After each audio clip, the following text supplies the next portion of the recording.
if this is I'll call the Hamilton Finance Committee to order at 7:06. Unless I say that. And the Wenham Selectmen was actually called to order at 6:45 because we had one agenda item to do. We recessed and we're back for the next part of our meeting. At 7:07. We were on the job before you. Well, one last thing. And for the Hamilton Board of Selectmen, we don't have a quorum, so we're just here. Rose one too? All right, so we're going to go over with a brief slides, right? 5 or 6 slides for the by 20 operating budget. The operating budget. I'm trying to speak loudly.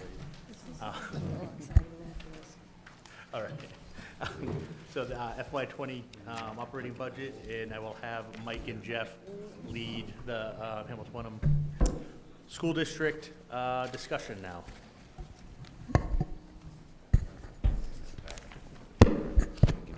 Thank you, everyone. So we're going to review the FY20 budget presentation. For those of you that I presented to a couple of weeks ago in Hamilton, it's not changed at all, so it shouldn't be a surprise. And we'll go through the process. So the FY20 superintendent's recommendation is a level service plus funding to establish an OPEB trust fund and funding to support a school resource officer position. As we talk about this every year, level service is a continuation of the current programs, services, and activities that we have in the district. For FY20, level service plus the OPEB plus the school resource officer translates into an increase in our gross operating expenses after offsets of $1.9 million or 6.19% versus the current year FY19 budget. As we build our level service budget, we go through several key assumptions in putting this together. First off, as we look at our salary, that's the majority of our budget, and that incorporates a cost of living increase that was reflected in the new teacher's contract that was signed this past fall, and it incorporates cost of living increases for our other personnel. We also will incorporate contractual salary obligations such as step changes and degree changes, and we have teachers report that to us by November 30th so we can budget accurately there. We decrease our elementary teacher headcount by 1 FTE or $58,000. We have a bubble that's currently in the 5th grade, and as those students move into 6th grade in the middle school, we will no longer need that position to staff our students. We incorporate retirement savings of $157,000, and that's 5 retirements. Again, we ask retirees to notify us by December 1st, and so we can again budget accurately.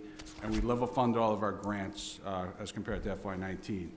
In operating, as you said, no new services or programs. We've actually reduced our capital to $122,000. That's really the bare minimum that we can do. That's versus $129,000 in the current year, $210,000 the year before, and $312,000 3 years ago. Exceptions to level funding and operating. Obviously, healthcare and costs. We're in the process of negotiating right now with Harvard Pilgrim, but we have a placeholder of 7.6% there. Our added-district tuition costs are increasing by 31%, or just about $900,000 over the current year. The OPEB is a new item at $250,000, and the SRO is a new item at $73,000. We also have some changes to the debt service. So the middle school, high school project will be paid off this year, I believe in May. And so that will result in a debt service decrease of $711,000. And then we have an increase to balance that out. That's for the Winthrop Sprinkler Project. That will be done this summer, and then will be coming on for next year. As we reviewed our budget with the school committee this year, we looked at the 4 circles there that really are driving the changes to this budget. We did a review of our salaries, And our staffing costs, we did a review of out-of-district tuitions and had a director of student services come and talk to us about those. The OPEB trust fund, Jeff gave a presentation on that in January, I think it was. January 2nd. And then Chief Stevens came and talked to us about the school resource officer. And those are the big changes that we have there in the budget for next year. As we go through the apportionment calculation process, we first look at our total expenses. We subtract funding sources from that, and as you can see, our Chapter 70 base aid, that's from the cherry sheet for this year. That's our practice to do that year to year.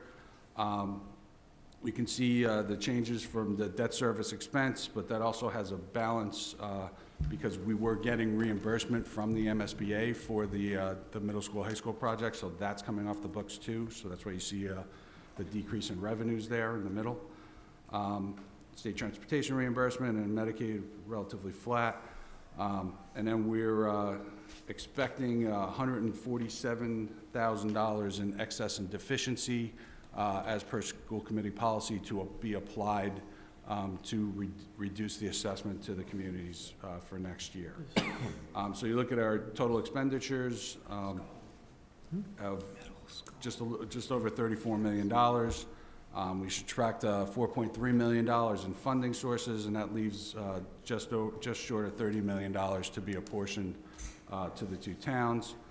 And you can see for FY20, it's an increase of 4.1%, or $762,000 for the town of Hamilton, and just short of $700,000, or 6.9% for the town of Wenham. And we've talked, I think, at length about the enrollment shift and the impact that that's had on these numbers over the last several years, and hopefully they seem to be leveling out. Just to give you some of the numbers I think we talked about at our last meeting here, to look at the 5-year analysis of impact of our assessments to the towns.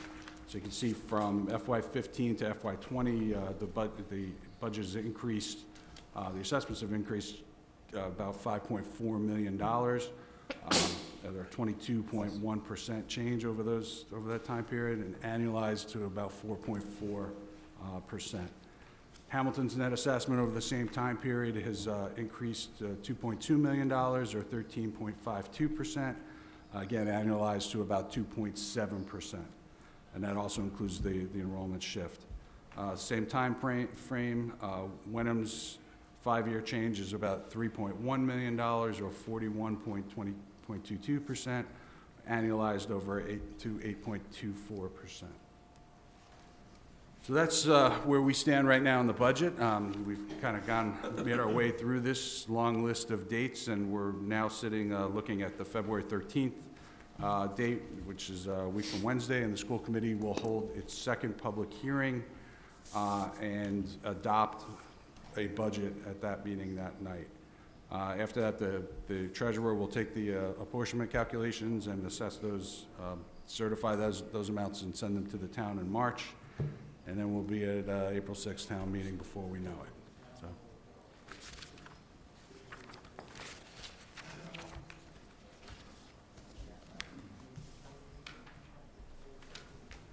Questions from you? Yeah, questions from you?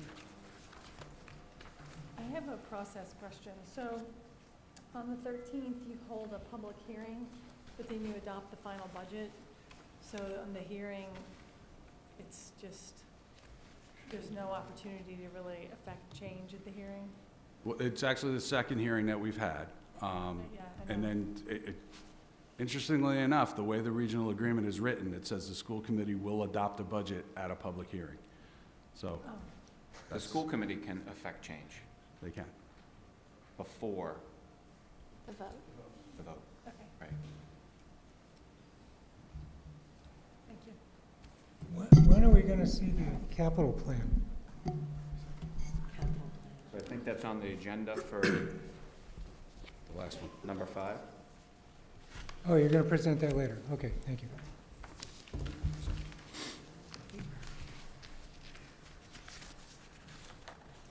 I have another question. I appreciate all the educating that you guys do on helping keep you up to date on the budget. Could you speak up just a little, Oh, going yeah. blind Sure. and deaf? Yeah. I'm usually being told the opposite. So I appreciate all you guys do to help educate us on the budget. It's helpful. One area I'm less educated on is the salaries, which is 60.9% of your budget. And you just renegotiated contracts last year? I think it was happening during budget season last year. Actually, we didn't settle until this fall. Okay, so that's my question. How did that go? Did it go as expected? Was the outcome what you had hoped for? I'm all for paying our staff because I think we have great staff, but I just want to get more of a detailed sense of if it went up, if it went down, and that's just a big number. Is there any? Yeah, so why don't I give you an overview of what's in Okay. that number, right? So that's the salaries for everyone. Yep. So that includes teachers, the teachers' union, and all the personnel in the teachers' union, our custodial maintenance union, our office personnel union, all the administrators, which would include all of our building principals, other administrative staff, district leadership, et cetera. And then I would say there's another pool of staff that don't fall into one of those categories that might include business office staff, HR, IT, so on and so forth. That number is all-inclusive of all those different categories. So embedded in that number is COLA increases for everyone, including our teachers' union. So our teachers' union, the contract we signed was for this upcoming year was 2.25% increase. We're in the midst of negotiations for our custodial maintenance union and our office personnel union. So we have a placeholder, a conservative placeholder in the budget for those, for an increase for those folks. But we'd prefer to stay away from those details so that we don't jeopardize negotiations. We also have a similar placeholder for all those other categories of staff that don't fall within a union. Because those are in the process of being renegotiated now as well? The custodial maintenance and the office personnel union are in the process of being negotiated. In the number, so all those folks are in the number. So you've got COLAs in the numbers.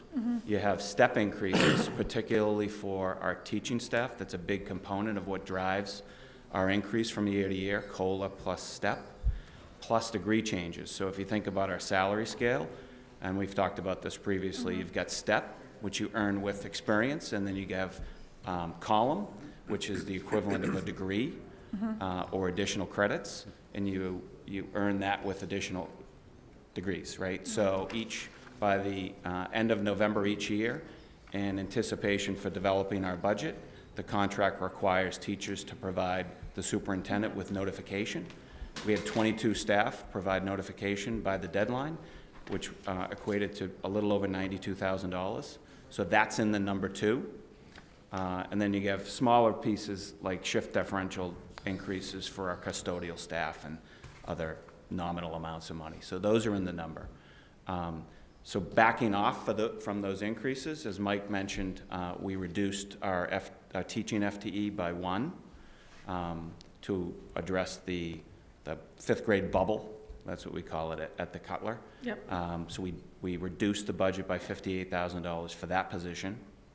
And then we have a kind of a standard operating procedure when we build our budget. So when the superintendent gets notification of a retirement, it's typically somebody that's very experienced and at that bottom right-hand quadrant of our salary scale, which is the most expensive quadrant, right? So our budgeting approach is we back those folks out and we replace them with an anticipated hire at a master's step 5, which is roughly $59,000. And we did that for the 5 teachers that had announced their retirement, had given Mike notice, and we reduced the salary number by an additional $158,000 in change.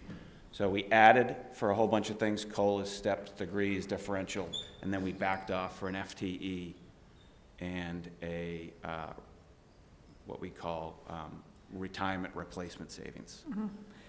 And are COLAs and step increases, are those just automatic, or are those kind of merit performance-based as well? All automatic, in the context of a negotiated contract. Okay.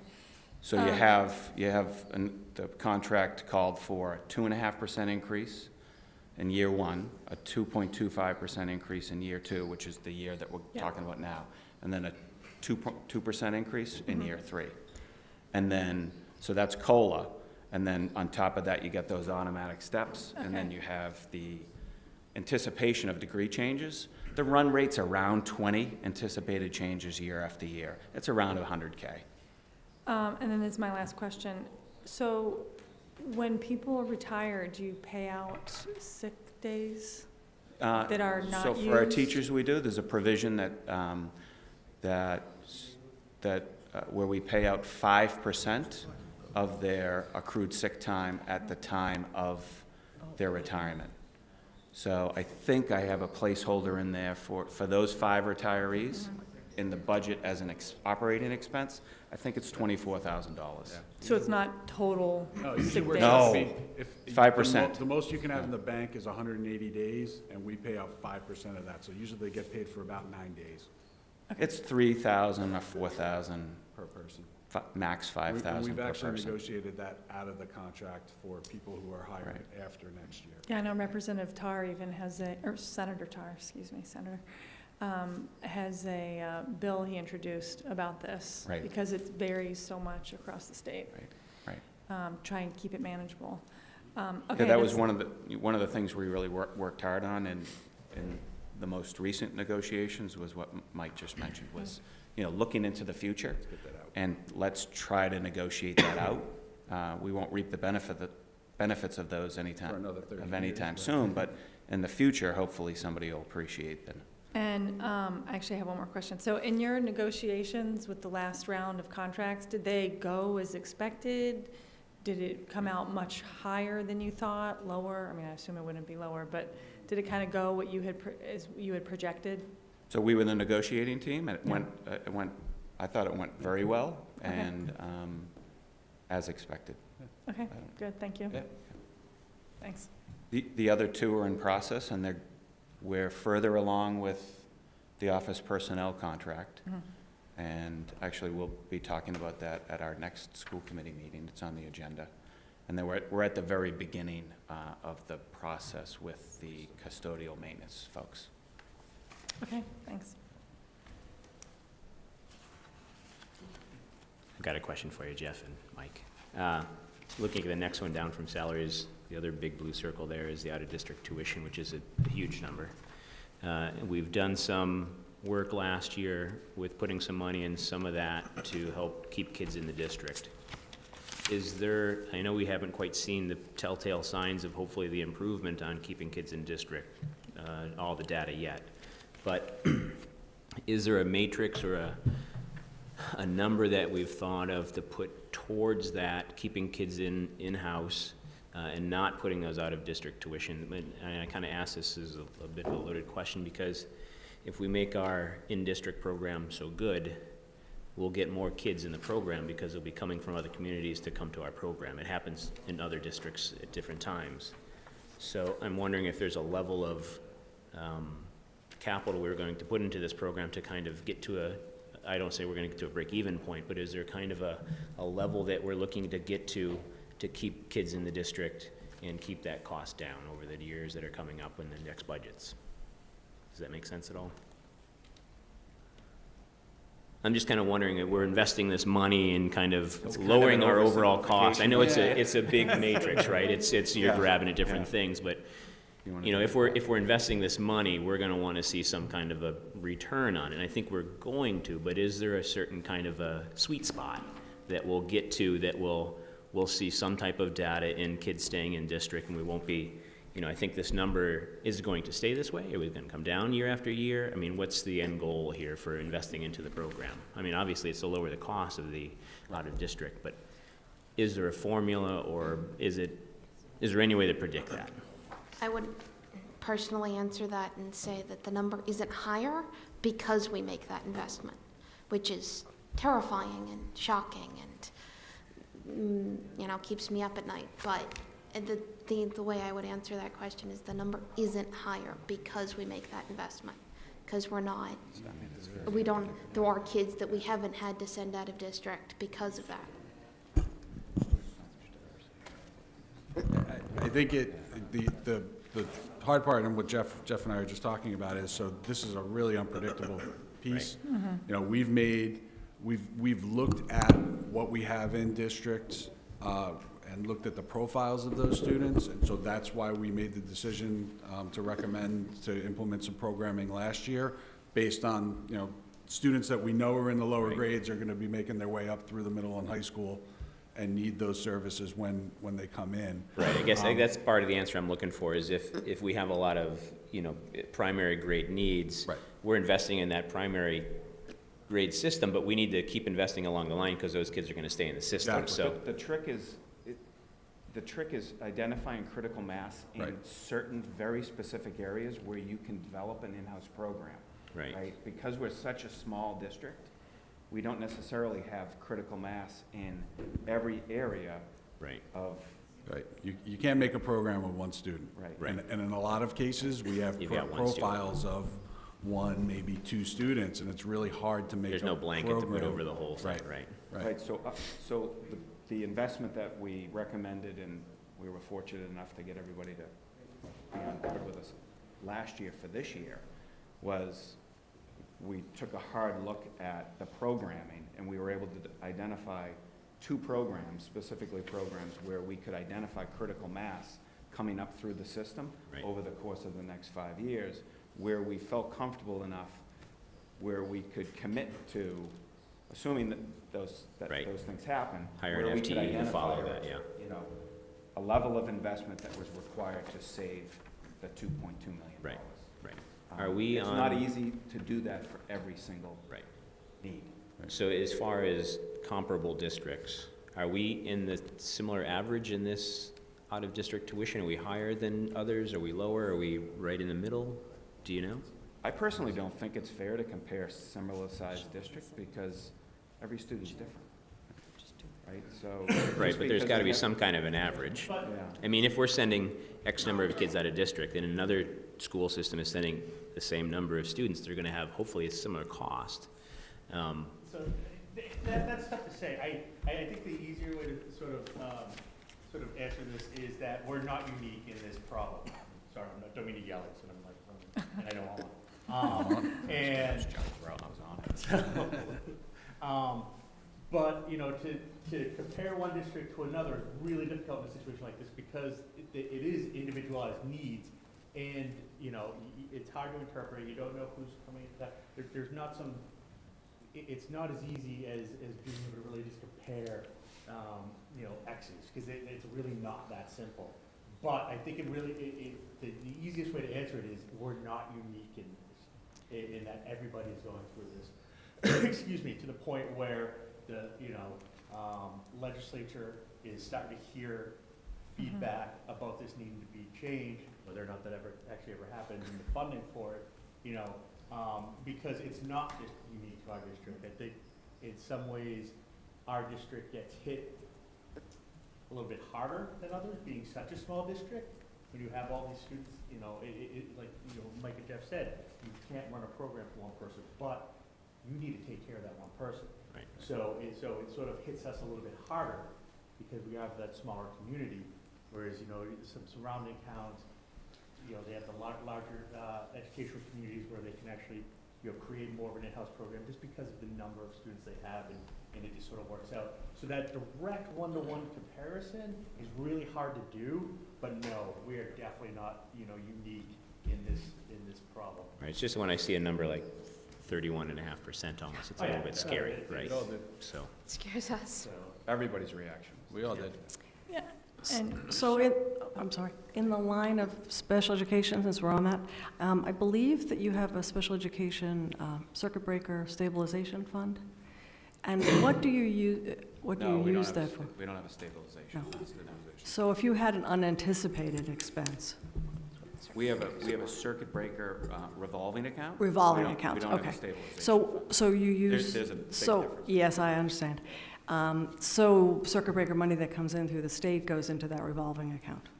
And, So each year, we budget for a circuit breaker reimbursement as an Yes. offset. yes, So this year, we've increased that offset by $80,000 to, I think, $945,000. that was where I was going with it, what the Yeah, balance is so we in that. budgeted for $945. Mhm. And let's say we end up getting I'm gonna make these numbers up hypothetically. Let's say we get a net reimbursement of $1 million, Mhm. so there's a $55,000 difference. That $55,000 difference would go into that revolving account. So It you, would only be used to offset future overages in out-of-district tuition placements. okay, That make sense? Jeff, we Yes. used circuit breaker money to offset some of this year's unanticipated special needs costs, correct? We're going to. So part of this $896,000 is this year. Right, Right. it's current. It's current. Right. Right, so about half of that is for this year, and we're gonna use that revolving account, Right, which because you're started always the year behind with on it, right? $465,000 in it. We're gonna use that to cover so we don't go over our appropriation. Mhm. Then there's an additional 400 and change on top of that, has to be accounted for in our FY '20 budget. So the whole thing's in our FY '20 budget. Gotcha. So we're gonna use that revolving account, and I don't wanna get into the current year finances, because that's not what we're here about, but that's how we would use that account. But Okay, for thank you. next year, that revolving account that you're able to tap into this year to deal with that shortfall isn't gonna be an option. We'll be gone, Correct. That's, I think, an important point. potentially. That's where I was going, actually. Thank you, thank you. The crystal ball it's kinda cloudy, but I don't think we're gonna have any balance in the revolving account, that's what keeps me up at night. I have a question about special ed costs. If. So I will just add that we had our Director of Student Services here on January 2nd, and she spoke She did a I great job. remember. at length Yes. for I about was an here. hour and a half, so I would encourage you all to watch that video. I think I was here. Yeah, I have know an- you were here, I have a but question everybody about else something wasn't. she didn't address. So, but I would love to point you all to that video. Yep. And, I would encourage you to watch the video, because she talked a lot about some of the things that we're talking about, including Mhm. whether she would recommend any additional programming. Right. The answer to that question was no. She wouldn't at the moment. So anyways, sorry. So I was just wondering what your opinions are down the road. There was a law that was passed to requiring early identification of language-based learning challenges for kindergartners.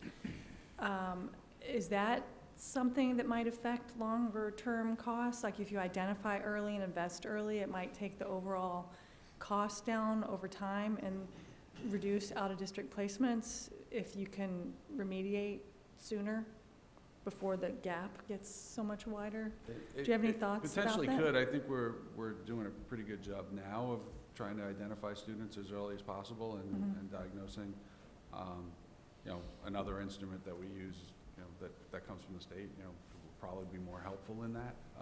But, Another instrument? well, there's going to be Oh, some a type different kind of of screening yeah, test? some Yeah. type of screener that's going Yeah. to be involved in, we don't really know what that is yet. Okay. I didn't know if you meant funding instrument or screening. Got it. But So that, you don't foresee that making a substantive I change? don't to how necessarily you're- see it making a huge change in that. I think, as I said, we're doing in-house screening as it is now, to try and identify as soon as possible. And one of the programs that we put in last year was a language-based program for the high school. Mhm. And that's because we have a very strong one in the elementary, and that we built one in the middle school, and those students are feeding up all the way through into the high school. That's one area where we have been able to get a critical mass to keep that program in-house, so could we, could we potentially identify somebody who wasn't before? Yes, and that would be great, but I don't know if it's gonna be a huge number. But by making that investment for this current year in that program at the high school level, we believe that over the next 4 to 5 years, we'll save over $1 million Yeah, I in know that that. particular program. by avoiding out-of-district placements in that particular area. Yeah, and I mean, studies show the longer kids go without being remediated, the longer it takes to remediate and the more it costs. So I was wondering if you do it sooner with maybe more upfront costs because you're remediating in kindergarten, first and second grade, you might reduce longer term costs and total costs. And that's the goal of the program. Yeah. We start at the age of 3, right? Right. With the integrated preschool. I mean, screenings just occurred last month of 3-year-olds. Mhm. That's how early it starts for us. Okay, thank you. Jeff, I have a question related to the special needs. Is there any opportunity, I know that we're shrinking as a population, school population, so there must be some space available. Is there any possibility of creating more of an entrepreneurial situation and creating programs to draw people from other locations on a profitable basis? There is opportunity, but it takes investment. And, you know, one of the things we've struggled with, last year was the first year where we felt as though we had a legitimate case, where we could identify the critical mass in those 2 areas and to make an investment. But to build programs with the hopes of drawing students in from other districts it's somewhat risky. And, you know, when you're looking at numbers like this and getting pushback from the member towns like we do from time to time, you know, it's difficult to justify that investment in place of other needs of the district. So I think the opportunity's there, but I think it's a tough one to balance between that and other things. Yeah, it's obviously an evaluation as to whether if an investment was made, do we get a return on that? Right. And that's it's not a slam dunk, but you may know specific areas where we could become a magnet school for certain types of disabilities. We could. You could, but I think as Jeff said, there's some risk there because, you know, the way the staffing works, it works in a ratio setup. So if you have 5 students in-house and you say, hey, we're gonna get 5 more from the outside, and you budget for 10 and staff for 10, and you get 6 total, then it's not gonna work for you. So it's that crystal ball of figuring out, you know, are there kids out there? And Because we have to invest before they're gonna come. yeah, you have to Right. hire somebody before you can So- actually get somebody. So there is always that risk to it. Is there any broader discussion of just sharing the risk amongst more school districts? And it would be like an Essex Tech type school, but for language-based learning disabilities or some other identified group? So we belong to a consortium of schools on the North Shore. Yep. That is exactly that. It's an educational collaborative. So that is a piece that we participate in now, and do have students attend at those programs. But, you know, I'm trying to think of anything else. No, I think I'll stop there.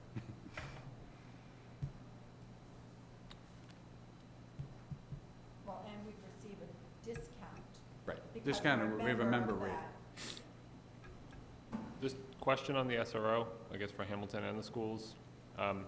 Sounds like that there's been some discussion about where that is going to be funded still in the school budget at this point. Is that where everybody ended up, or is that still the moving target? I would say there's a difference of opinion on where it should end up. Okay. We believe it's in our budget. It's a town employee for the town of Hamilton. I think someone had talked to Mike about, maybe at the meeting that you came to talk to us about the budget in general. We had a little bit of discussion about it, at least among the board. I don't remember if you were still around or not, but we had spoken and thought that it should be taken out of the school budget because it's a town employee. And the reasoning when we came last time to talk about the SRO to the school committee, my understanding was that it was in their budget because they wanted to start July 1st to do the hiring. We since learned that we will have that money for the SRO as of July 1st, if I'm speaking. Well, It's we'll have funding during the fiscal 20 year, so Right. we can budget for it. We can budget for it. We mean So town of Hamilton. disagreement lies with me and the interpretation of the regional agreement. So the regional agreement says that all operating expenses of the district, not necessarily staff, lie with the district. That's section 4, definition of costs. It's pretty clear. From my perspective, it's an operating cost of the district, so it should be budgeted and be apportioned through the district's formula that's prescribed in the regional agreement. I guess my second concern is, as many of you may or may not know, at the end of every fiscal year, we submit a very detailed financial report to the Department of Education. It's called the End of the Year Report, the EOYR, and it requires that we submit all of our financials to the Department of Education, including district security, which includes the SRO expenses. So if we didn't, and I produce that and I certify that report, so if we don't account for it the right way, I don't feel like I could certify that report as being accurate. And that plays into Chapter 70 funding and all other things that we probably shouldn't get into tonight. So, Has anyone explored the grants that are available for SROs? I know they're out there. There was an article in the Globe last week about Governor Baker releasing millions and millions of dollars for SRO training. And it doesn't necessarily have to be a police officer. It can be a child therapist, a psychologist, a counselor, and maybe we could make one of them take on the extra duties of being an SRO and give them a small stipend to reflect the additional duties. We don't have to have an armed instructor in the schools in order to be eligible for SRO grants. So I've explored grants, and I actually co-wrote one with the chief of police in Tewksbury, where I'm from. And we were awarded that grant, and that's how we got our first SRO, but it was an armed police officer that was a member of the Tewksbury Police Department. That was one of the things. Yeah, but it was, to your point, it was a wonderful grant. I think it covered, so we had to make a 4-year commitment, and it covered 75% of the costs in the first 3 years. Yeah, it's perfect. And then the town had to promise to keep that officer employed and bear the fully loaded cost in the 4th year. That was the terms of that grant. It was called the COPS grant. It's a federal grant. So I see both sides of this now. I believe you have a host community agreement that has an SRO in it, and you are expecting revenue for an SRO. And the school district says that they need to pay for the SRO because of their state requirements. How do you imagine that you're going to resolve this? That's a great question, Catherine. I've thought about it. How they want to bookkeep it's totally up to them, or if there's an intermunicipal agreement between the town of Hamilton and Wenham, I'll leave that to you guys to figure out. I'm just looking to be compliant with the regional agreement, which is my job, and to be compliant with, federal and state reporting requirements. I wouldn't feel comfortable certifying a report that I know is wrong. But I think what I'm hearing is, Opinion on that? No. Yeah, I was going to say, I think Catherine, to your end there, I would imagine after this meeting and hearing Jeff's point of view, which I hadn't heard previously, it sheds new light on the whole situation. Okay. So we'll be talking to our town council about it for sure. Great. Just to throw a thought out there I had earlier in the week. As the apportionment formula is known, I'm sure the apportioned money that Hamilton and Wenham would spend collectively on this could be written into an intermunicipal agreement where Hamilton would simply pay Wenham the share of the SRO that they're being funded through the intermunicipal agreement from the money they're taking in. I don't know if that's too complicated. I don't do bookkeeping well. Or you could amend the regional agreement. That's another option. You could That's easy. interpret Piece it. of cake. That's easy. Piece of cake. I could interpret it differently. How long do you want to be here tonight, That's a Jeff? can wait. of worms. Yeah, right. I think my idea is a can of worms. I don't think we'll get that accomplished tonight. Big can of worms. Because if that's cans open, a lot's going to A come lot's out. going to fall out, yeah. Right.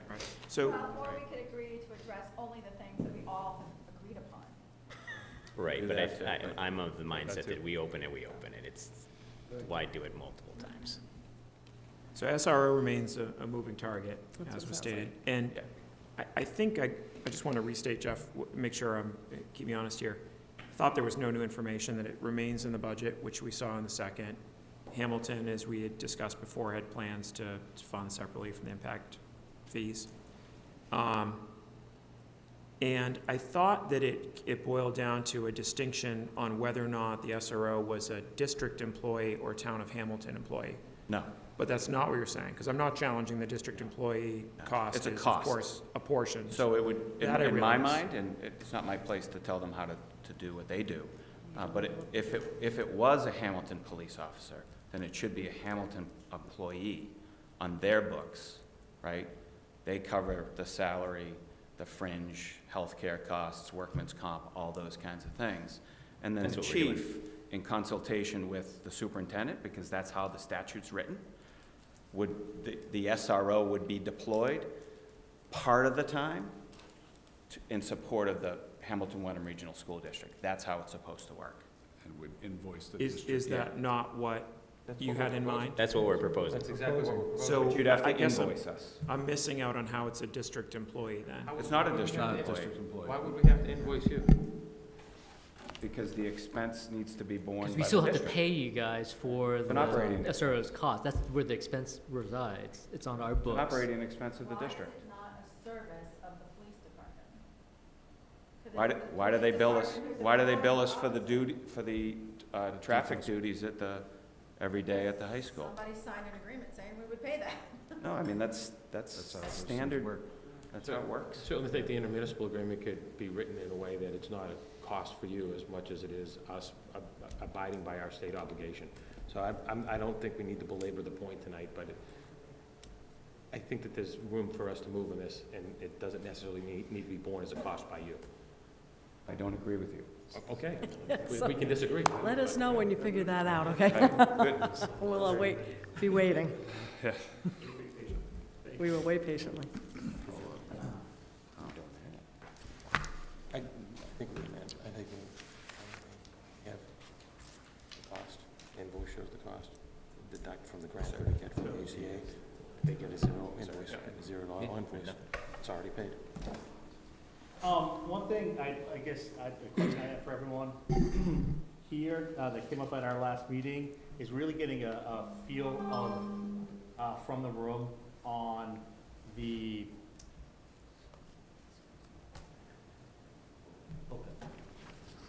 OPEB schedule that, You said it. what's that? Get you the mic. That, that was put together and that's being proposed, $250,000 this year, with the stepped increases. As was laid out before, I know there were definitely some members of the school committee that was curious about the town's reaction to that, in it being a major driver in their serious budget. So I really kind of want to throw that out there to get the feedback while we're all in the same room. Well, you can guess what our feedback is, because I was pushing you for it last year at similar meetings. Yeah, I mean, it's safe to sort of say, Safe oh, to well, they assume. really wanted it, Yeah. but until you say, now that you've seen it, Yeah, right? we've seen it in, you've got a $47 million liability, so $250,000 is a nice start. And is there a plan going out, Jeff, as far as a cadence of increase, or it's $250 a year? I don't know the full details of the Yeah, so plan. I'd suggest you watch the video. I think I presented for over an hour. It's a very robust plan, so for those of you who haven't seen it, it's a 30-year plan with an ultimate goal of 100% funding of our liability. So our current liability is 34 million, not 47. Well, when I look at, there's another 18. When I go online and I look at the liability for the district, it's up, Yeah. the big total is 47. I know So you're talking anyways, about current, but I'm talking about the big So the picture. proposal is to fund $250,000 in 2020, and then increase for the next 5 years by $250,000 till you get to $1.25 million, and then let that run its course until the Essex retirement is fully funded in roughly 15 years. And then at that time, there would be around $1.6 million in the Essex retirement out of our operating budget that we would take and reallocate, flip it over to OPEB. and then let that run its course for an additional 14 or 15 years. And if you put all that together, looking out 30 years, at a discount rate of 5.5%, I think, it shows that we have a fully funded liability. And will it be going into a trust? Yeah. So part of my recommendation was, adopting Chapter 32B, Section 20, Perfect. That's exactly what I hiring. asked. My recommendation was, I did it over the months of August to December.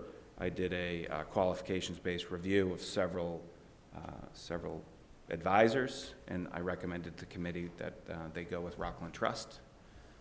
So if you go to those materials, you'll see all those details. I think Phil Yeah. saw them all. We talked And I was about going it. to say, from the FinCom's perspective, you did a great presentation.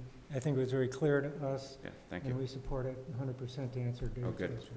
I have one question. I just have one question. Although I think it's quite aggressive in those years before their retirement comes in. It'll be, since that has to be voted every year, it'll be Right. very It's gonna be interesting to see Right. where we get. So part of my But it's a recommendation. plan, it's a good plan. Yeah, part of my recommendation is for the school committee to adopt a policy. Yeah. I mean, school committees can't, they can't compel future school committees to do anything. Right. But if you have a policy in place, it makes it a little difficult to do something different than what the policy says. So there's some things that we can do to kind of Safeguard. Help us. safeguard and Help it along. solidify the plan, Yeah. but in any given year, they can pull the plug on it. But that's my recommendation. Mhm. How many years has this been kicked down the road? I mean, how far? I Back don't to see now. the value in even talking about that. I Okay. think there's a recommendation on the table. We've spent hundreds of hours this year putting together a plan, making a recommendation to committee. So I would encourage everybody in this room to focus on that as opposed to kicking a can. Okay, I thought your presentation was, just to echo, was very good. I I appreciate did it. have to watch the meeting in parts. It was a long one, but the Yeah, thank presentation you. was good. Appreciate it. Thank you. Do you offhand know what Rockland's fiduciary standard is? I don't off the top of my head. So I invited them to come and make a presentation to the committee at last week's meeting. And unfortunately, we prioritized some other agenda items, so I don't know enough about the law when you're talking about public monies, yeah. what the fiduciary standard is, but I would hope and assume it's different than, So Rockland, Bartholomew, who I think is your advisor, and PARS, they're the major players. They were part of that. So they were part of the group of folks that I had come in, and I did a qualifications-based review of them. And I felt that Rockland was the clear-cut winner in my mind. They've got the biggest and longest list of municipal clients in Massachusetts. So I would assume that they meet every standard, but I don't know the answer to your They're specific registered question. investment advisors. oh, and that's my question, I RAs. suspect, Okay. right, so, Yeah. and as such are held to. As opposed to broker-dealer. Right, exactly, so Okay. they'll serve in a fiduciary Right. capacity Okay. presumably, rather, as you said, rather than just a broker-dealer. Okay. So anyways, I tentatively had them scheduled to come back, I think, on March 27th, and I'll send you an email to let you know when they are coming. You can come and, Okay, yeah, thank you. I think check he it out. answered the question, but thank you. Yeah, I don't know I don't want to say one way or another. I think they're good, but, All that money in public trust. right. Yeah, they have billions under management. Yeah, they really impressed me. Just thought or two on OPEB, I mean, just as you've included in the budget, and I think that you made the right move by engaging with the actuary on the assessment and evaluation, and I think it was well presented as was stated. The plan is the plan. I mean, it's so far out, and it's such a, Right. it's a big thing to bite off. So I guess it just boils down to affordability. I think it's hard to question the appropriateness, really, to call into question of making a move, right, to fund. I mean, it's on your budget of, on your net of 29,896, 250 grand is like 80 basis points or 83 basis points, something like that. Yeah, So not a in lot. terms- And ours on the town side is somewhere in the like 20-25 basis point range in terms of 50,000 with our 10,000 increases annually. So I think it makes sense.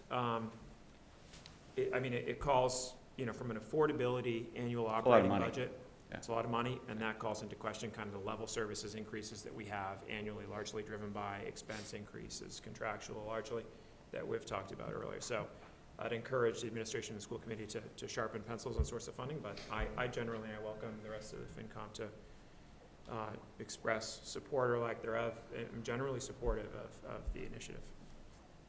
I mean, obviously, the problem is the less you put in, Of the course. longer it's going to take, right? So, and my objective in making my recommendation to the school committee was to present a recommendation that would fully fund in 30 years. 30 years, right. Right. It's fiscally Right, responsible. which is fiscally responsible, right? Instead of kicking the can further down the road, right?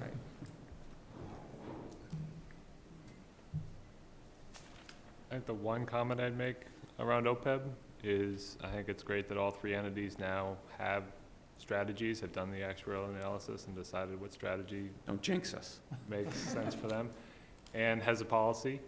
I think, you know, we've talked a few times around coordinating our approach to capital needs, big picture, representing all of the various agencies, you know, statutory authority and responsibilities and so forth. I think there might be something, I mean, to Alex's point about affordability, OPEB could crowd out a lot of other things and, you know, be driving the agenda when it comes to, you know, talking about operating overrides. I think it might make some sense to have some round-the-table discussion around, just so we all understand what the strategies are, how they differ, and what the, you know, medium-term impacts of what the policies that we have in place now will have down the line.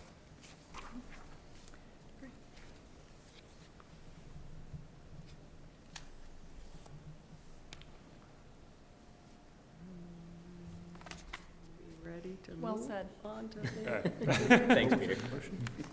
next item on the agenda? Can I clarify that? So Wenham supports us putting in $250,000 this year, or Wenham does not support that? I don't think that we can, that at least what Alex was saying, and what I would have to agree with is, I don't think that we've had the discussion, nor we, at least on the Board of Selectmen, say we can support 200 or afford $250,000. That being said, you need a policy, you need a plan. It's great to have one, or to be moving towards one. Can Wenham afford $250,000? No. So that's kind of a yes/no answer to your question. In trying to balance a good plan with affordability, are there any possibilities, and you can call it kicking down the road, or you can call it balancing affordability with investing in it? Why the 30 years? I mean, could it be 40 years?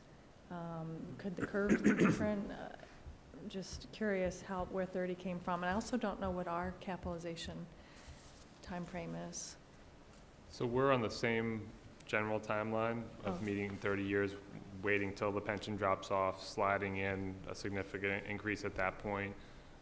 And where our policy differs right now, our strategy is that we're incrementally increasing it year over year. So it doesn't, there's not a significant increase and then a plateau and then another spike. We're just consistently increasing it by $10,000 a year until we get to that point where the pension obligations shift.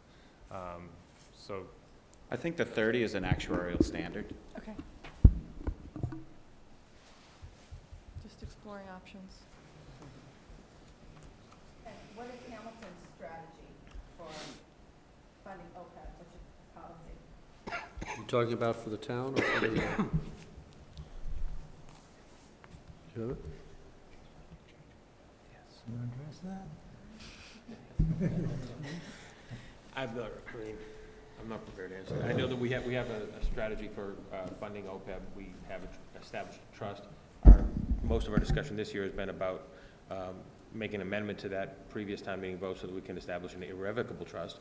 That seems wise. We have a sum, and I don't recall what it is off the top of my head, in the budget for OPEB this year, and I believe it is on a 30-year schedule, but I couldn't tell you right now what I can't remember. It's a 30-year schedule, and we started at 25, and we ratcheted it up. I think we're at 125 now. Yeah.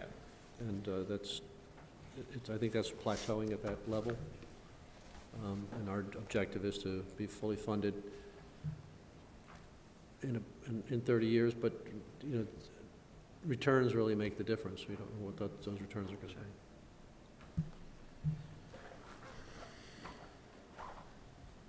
The policy is to fund it.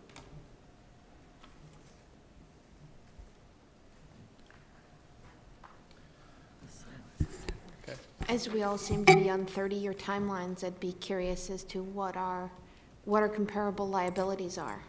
We know what the school districts is, but if we're all sitting on 30-year timelines and funding them at very different levels, I'd be curious to see what the liabilities are and what the differences are.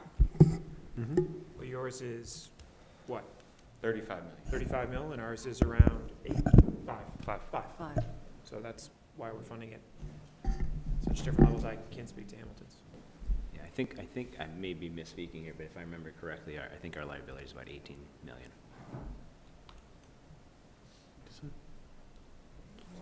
I didn't hear what you said. The liability, our overhead is 18. about 18 million. So the Everybody ready for winter? I know. When Yeah, if you were depressed Okay. before. Sounds I right. apologize, I don't have it in front of me, so. Okay. So this is, Mike skipped the first slide. First slide, I just wanted to point out, this is a budget update, not a budget review. We started our FY20 budget process in Wenham back in September with our 5-year projection, and have been working through with department heads and Board of Selectmen, Finance Committee. That process is still ongoing. We have several Finance Committee meetings scheduled for the next few weeks. We have a joint Finance Committee, Board of Selectmen's meeting end of next week. We still have some meetings upcoming with on our joint programs with Hamilton, with department heads who manage those programs. So this is kind of a snapshot of where we are now, not necessarily at the end of our budget process by any means. As you'll see as we go through those slides, there's still some pretty big decisions left to be made from a policy perspective. So for our FY20 budget, our town expenses are set to increase by a little over $500,000 right now. Slightly over half of those are 3 major drivers: health insurance at almost $170,000, pension just under $70,000, and new stormwater compliance standards, which are federal regulations that we're required to comply with at $50,000. So $286,000 of that 545 are just those 3 fixed costs. And then mentioned personnel. Right now, all 3 of our union contracts are set to expire at the end of June.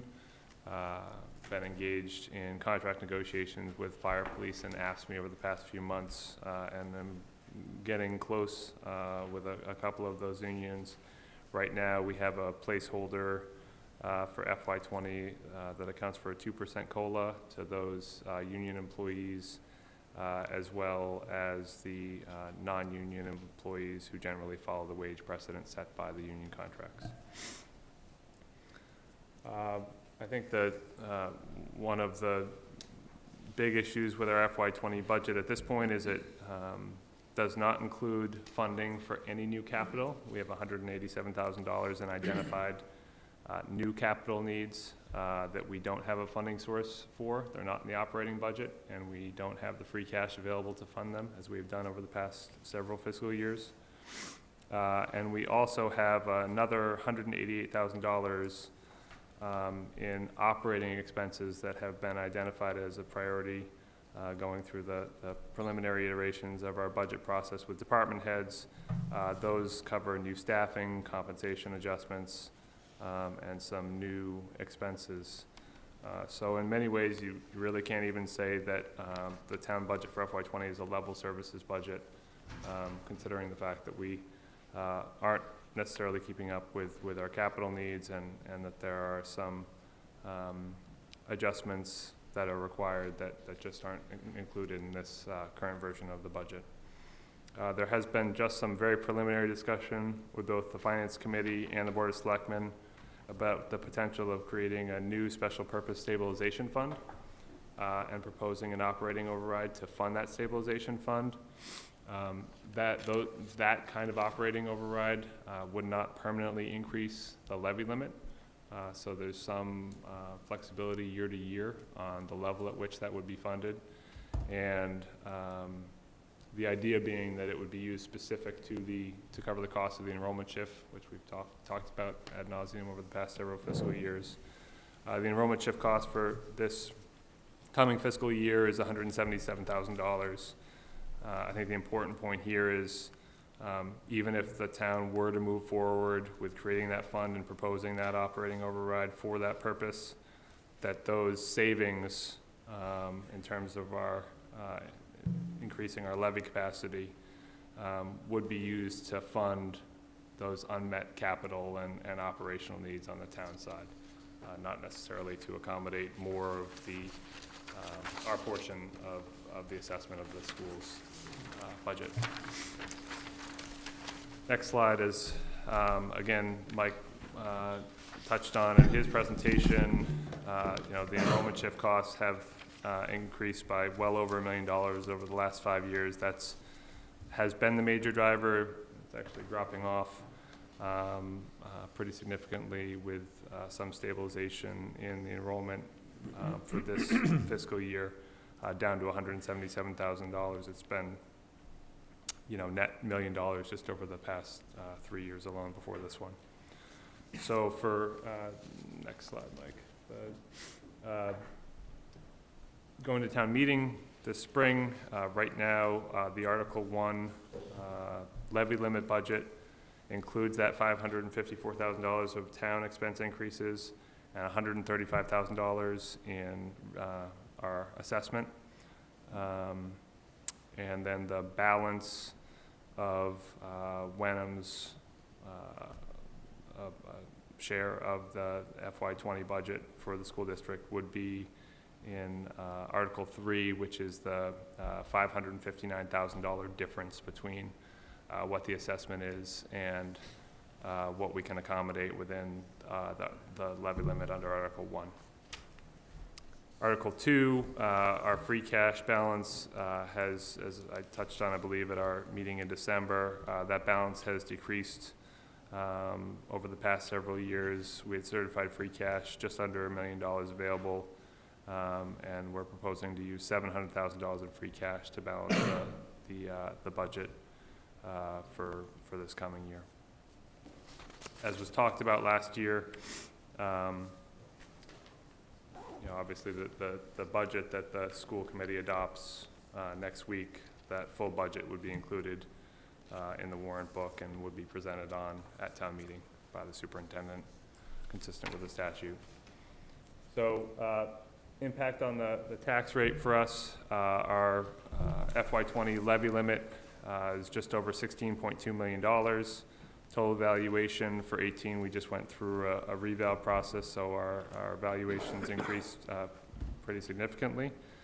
So valuations, FY20 evaluations, which is what we use to project out for the tax rate when we go to town meeting, is just over $880 million, which would leave us with a tax rate for next year for that Article 1 budget at 18.44 per thousand. So it's a 42 cents per thousand increase, or a 2.3% tax rate increase, which median home value again increased through the reval process, so the tax bill impact is a little over $240. So then you go to the Article 3 tax rate impact of the operating override. So $557,000 over the levy limit has a 63 cents per $1,000 impact on the tax rate, which would net out about $360,000 on the estimated tax bill based on the median home value. So the two together, we'd be moving from 1802, which is our FY19 tax rate, to 1907 per thousand, which is a 5.8% increase. And you can see the split there in terms of what's funded in Article 1 versus Article 3. So it's a similar structure to what we followed last year, and basically the same approach, the same model that we have in place now. I think the important piece to point out, if I didn't earlier, which I don't know if I did enough, is that $559,000 number for the operating override, I think probably represents a minimum based on the conversations that we've had so far with the Board of Selectmen and the Finance Committee.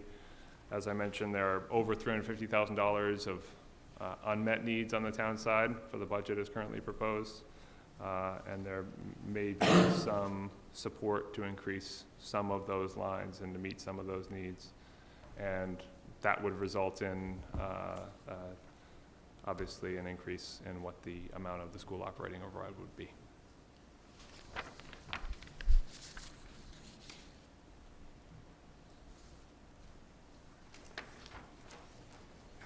Peter, anything over a 1.5 increase to your assessment will drive it over. Yeah. Is what you're saying, right? Yeah, you got it. And you know, obviously we had the what's that? 6.9. So anything over a 1.4% increase in assessment.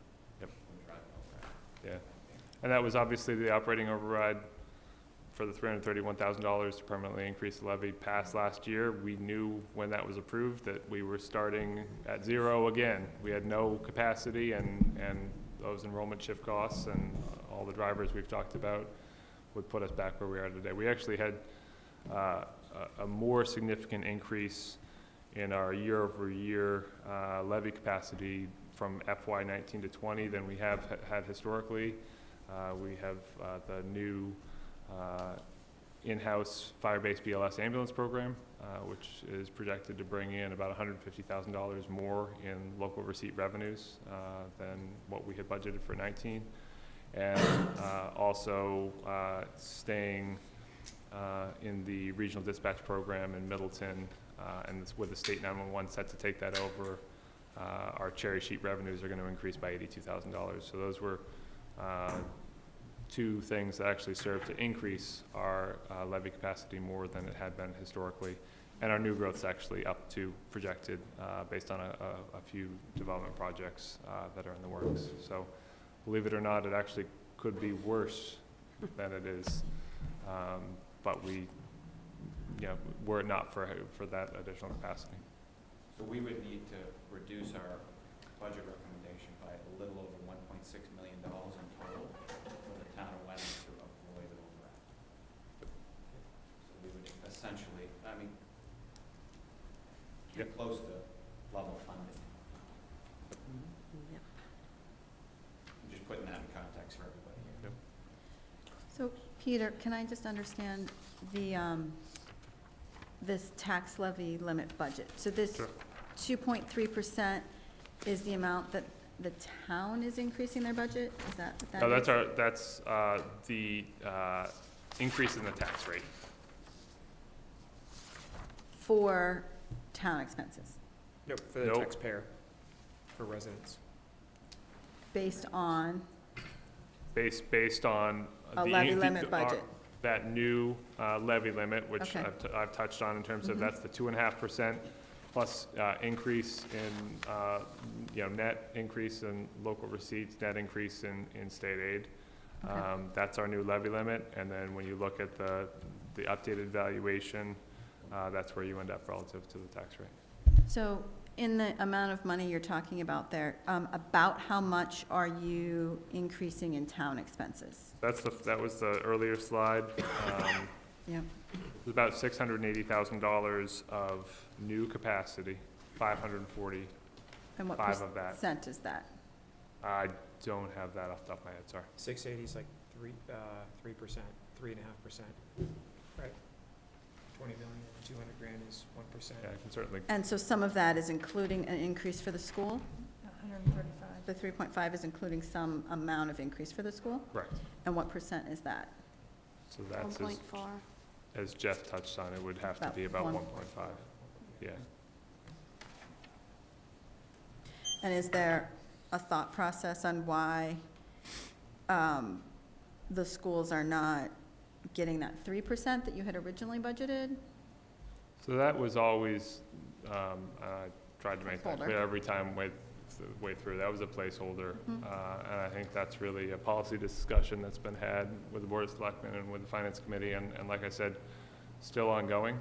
But the expectation right now, based on those conversations, is that we were going to include enough funding to provide level services on the town side at bare minimum, depending on your interpretation of level services, and then be able to cover whatever we could within the balance of the levy capacity in terms of our obligation to fund the assessment. So can I put that another way? Sure. If our levy limit budget, that is to be Article 1, Mhm. could fund 3% as the placeholder, it would. We wouldn't have scaled it back to 1.4, right? Right. Is that? Yeah, and I think the important thing to take home is that, when you look at what we're funding in that levy limit budget, there certainly is a greater portion on the town side. And yet, in spite of that, there's a lot that we should be funding and need to be funding and aren't. So there's certainly been consideration. And there remains consideration, as Peter alluded to earlier. So we've met with more or less all our department heads over the past couple of weeks.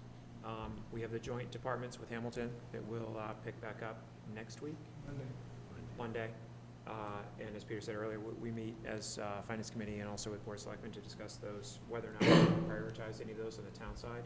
But just to reiterate, as Peter said earlier on that first slide, it's actually not truly a level services budget because of that which was funded previously from free cash that we're not funding here. So it's, in essence, a reduction. Yeah, it should be clear, we had to absorb about $50,000 of capital costs that we were contractually obligated to pay that we'd used one-time funding for in previous years in order to make it all work. So that's another probably major driver that I should have mentioned was that increase that, we had no other funding source. We had been creative in years past, but that wasn't an option this year. You mentioned a number of new developments. I'm assuming those are the construction projects I see, both on 1A and in a couple other places. Could you elaborate for a minute on what those are? Yeah, so there's a 22-unit project, Mud and Pines, at the Old Flint Golf Course that has just a couple occupancy, or working towards a couple occupancy permits. So not necessarily, so we've got some incremental new valuation increase from that, but not necessarily something we want to count on for FY20, perhaps in 21. We would be more reliant on that once we're a little further along in the project. And then the other major development is Spring Hill, and that's an 18-unit project, almost entirely market rate. And that's a little further along. There are 3 units currently that have their permits, and we would anticipate that would continue along at a pretty good clip when the next construction season starts.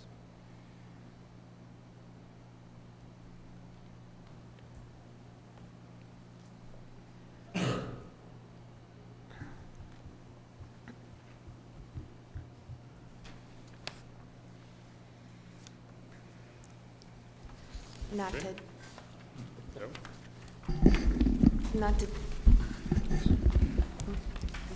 Did you have a question? yeah, Go ahead. not to dwell on the past or throw grenades, but what was the valuation we lost from Penguin Hall 2 years ago? And how does the new development help bite into that nut that we suddenly lost? Yeah, so that was about a $10 million valuation decrease from that property dropping off into tax exempt status. Painful. Not reality, unfortunately. And my last question before I promise I will let you go. Of the $880 million valuation, that's the valuation of the homes that pay property taxes, not of the town property or the other properties that are nonprofit. Correct. Okay. Okay, Mike, you can go to the that first slide. So this is more just a kind of an overview of our budget proposal in Hamilton. Our FY20 budget proposal is for just a little over $33 million and a total increase of $2.33 million. This includes a school side increase of about $780,000 and a town side increase of $1.5 million. But it's important to note that nearly $900,000 of that increase comes from the town's recent adoption of stabilization policies, financial policies and stabilization policies, which is going to divert free cash into those funds. So the actual increase in the budget, not including the stabilization funds, is about $660,000. The proposed budget increases on the town side include contingency fund for 3 union negotiations, a new assistant DPW director position, a new proposed shared human resources position. We're working with 2 other towns to try to make that happen. The new SRO, increases for rising costs in trash and recycling, group health and life insurance, and rising costs for employee retirement plan, as well as debt spending related to capital improvement plan. This, actually, I probably just should have taken this out, but this basically just shows that we're looking at about a 7.6% increase year over year overall in the FY19 budget to the FY20 budget. And we're projecting revenues to meet that. But more importantly, and the pie chart kind of shows that we're spending about just under 59% of our total budget dollar goes to the schools. And the next one shows that 88% or 87% of all of our revenue comes from property taxes.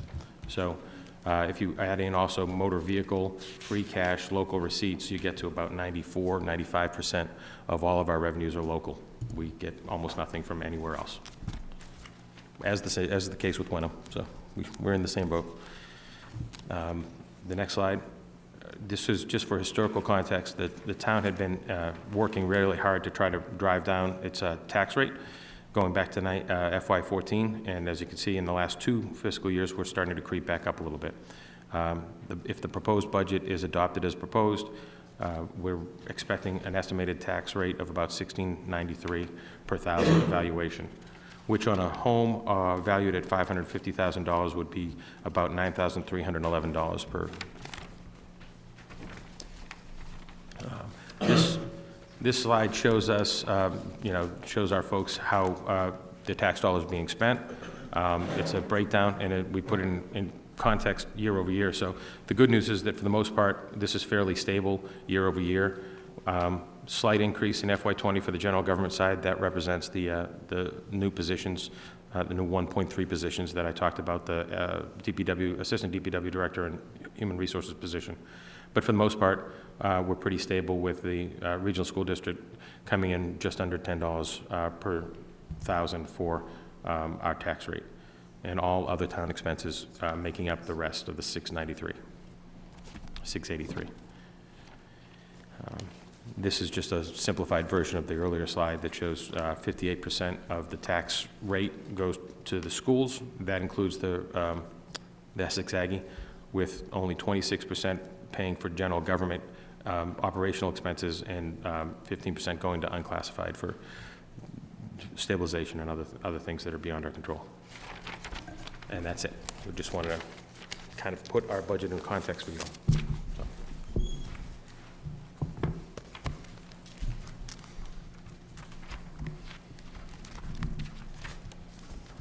Joe, since you flew through that, just a quick question or two on the, in a good way. Stabilization funds, any comments on how you use those, what they're? So there's a general stabilization fund and a newly established capital stabilization fund. They're both tied to being paid annually based on free cash. So we are spending down our free cash, but they're going into stabilization funds, which is better. Generally, the bond rating agencies want to see us have about 5% in stabilization funds and 5% in free cash, so we're moving towards that. Not quite there yet. the use of the free cash into the stabilization funds is taking us closer to our levy limit than we've been in recent years. We're only about $900,000 away from our levy limit now, where in the last couple of years we've been around $2 million away. So we're getting closer to that picture as well. We're trying very hard not to get as close to the line as Wenham folks are, unfortunately. That would be advised.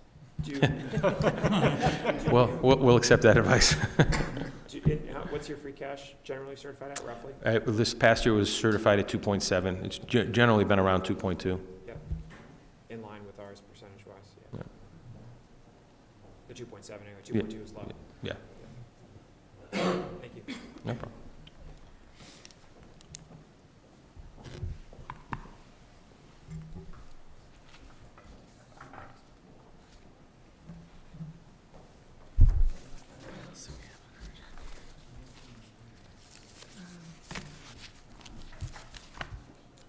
There is an item on the agenda about Hamilton Wenham Regional School District debt exclusion. Maybe that's just a question. Is there one being proposed by the school district? A debt exclusion for FY20? By the superintendent, I should say, because I guess nobody voted. No.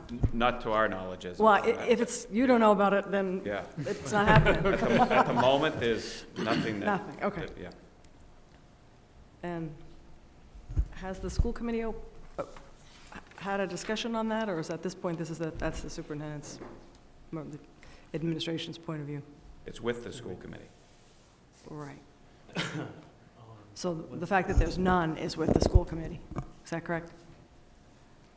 So, and if I remember correctly, Wednesday, I'm trying to think what we actually said in the comment after we broke out of executive session, that we're not looking to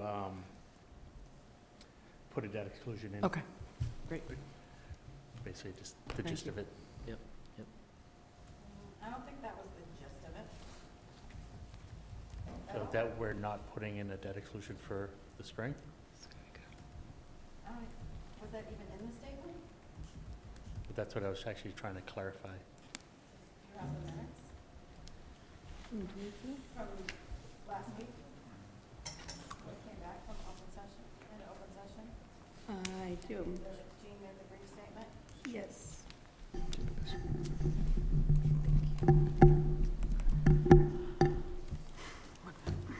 Sorry to pick on the spot, but No, it's fine. happened there. I don't mind. For that, can I sidetrack a little bit, get back to capital planning? And I know Peter and Catherine had mentioned it, I had a conversation with Catherine last week when I ran into her about trying to organize, we talked, I think, last year at the same table about trying to anticipate capital planning for all three entities here, because we all dip into the same pockets very often. Just at our last meeting here, the Board of Selectmen, we're starting a capital planning committee to work on 5-year planning for us. I encourage the other two entities to do a similar type of fashion and kind of talk shop at some point sooner than later so that we can anticipate and roll out these capital plans in a concise way to help ease the burden of all these costs. I know we just evaluated Cutler School. We're maybe looking at evaluating Winthrop School if it hasn't been done yet, in consolidating schools. There's Turf Field, there's the Long Meadow discussion that's still going on. We all have our own capital needs within the town for just general stuff. We have town hall renovations on the horizon for us, among some other big projects. I think it would be really worth all of our whiles to put our heads together in some way, shape, or form. Sometimes a big table like this is a little bit unwieldy, so we're forming this capital committee so it's more of a smaller working group to hopefully get some more accomplished instead of these kind of larger discussions. They're valid, but sometimes they just kind of go around the circle. And so we're looking to kind of get a more concrete plan together. So my hope is that we get a capital plan from the school committee, and then we can kind of compare and talk shop.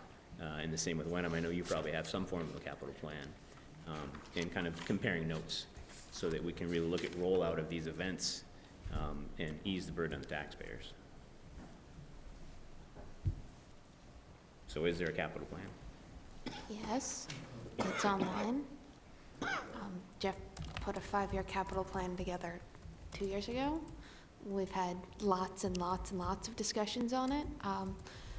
Myself, Peter, and Stacy sit on the capital subcommittee, and we've not done as much with that as we would have liked to have done, owing to financial constraints of both towns and the override from town meeting last year that failed. But there is a capital improvement plan, and it's on the website. Like, I think Jeff has characterized that as a capital list, not as a plan. It's a list that's supposed to be with the subcommittee, who is supposed to make a recommendation to the committee. That's the charge, so that's why I say it sits with the Right, because I mean, my understanding is that Because- you've got a laundry list, the punch list, right, Yeah. of these capital items. It At one just point- keeps getting longer. Right, it keeps getting longer, as they all do. Tennis courts. Right, tennis courts, That's right. another one, add the tennis courts.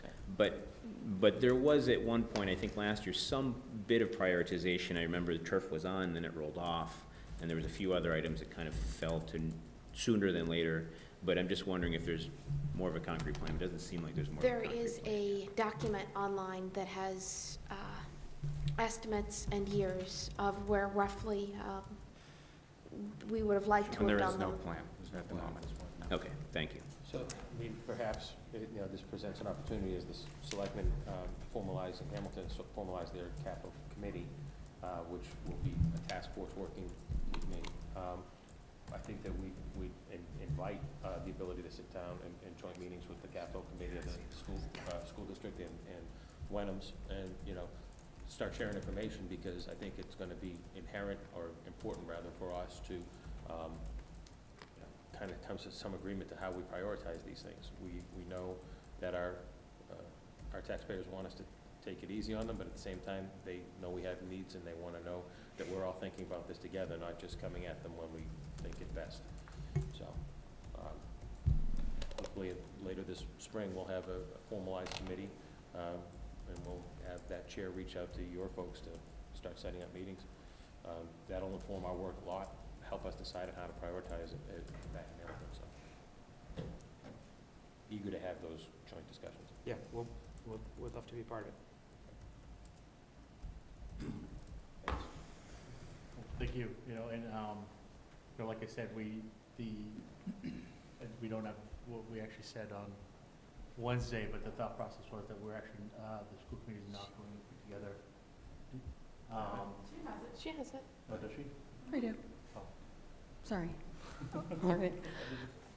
The statement is, the school committee has authorized district leadership to proceed with negotiation on properties on Long Meadow Way. So, the thought process is that there's not going to be anything going to town meeting in April. There was if I'm remembering correctly, there was a deadline that just passed recently. Hasn't wasn't passed. there? Hasn't passed yet? I knew it was coming up or very soon in February. Is it middle of, no? Oh, okay. Sean, are there details as to that deadline, what it relates to, and the It was timeframe? in the school committee minutes from a handful of meetings ago. Okay. I can't remember what the deadline was, but if I remember, Andrew had a certain holding on the property until a certain date. April 8th. April 8th. Okay. And so basically, a decision had to be made to take over payments on that holding by that time. If that's my understanding is somewhat correct, maybe. There was either some type of a commitment by some entity to take over that holding of the property. There was no commitment, right? So we're. No, there No, wasn't a no, commitment, no, but I'm it's not saying saying that we the may- understanding was that someone would, it would either happen or it wouldn't happen, is the gist of it. Pretty much. Or basically, Andrew would release the property. As it relates to that agreement. As it relates to that agreement. Just that correct. agreement. Just- Right. Right. Right. And so, Sorry. the statement that you just read, was that the result or the sort of culmination of the executive session from this past week? Yeah. Related to Long Meadow? And again, the statement, would you mind one more time? Sorry. Sure. I wasn't paying close enough attention. The school committee has authorized district leadership to proceed with negotiation on properties on Long Meadow Way. you authorized you guys to proceed with negotiations for the 3 Long Meadow properties? Yes. Okay. And that's the extent of, that's it? That is the That's- detailed minutes that I have for that. Thank you. That is a public statement. We're sticking to Well, that. so I guess, It would Official. make me read it so I wouldn't trip over it. so that kind of indirectly answers my question as well. So there are some plans to negotiate relative to Long Meadow, but by the absence of any comment here, there are no plans for a capital override Right, and I think. Not at the from moment. the school district. Not Okay. at the moment. Right, and I think the asking is about 3 million, 2.9 something for Long Meadow. Well, I meant just other than Long Meadow. I'm sorry, I wasn't clear on that. There's no other capital discussions, there's no other capital requests that you anticipate, Not at the other than moment. possibly Long Meadow, but nothing beyond that, right? That's what I'm Not hearing. at the moment. Not at the moment. Okay. Still a week to go. We still have next week, remember? Yes. Yeah. Long week. It's going to be a long week. It is truly. Week and a day.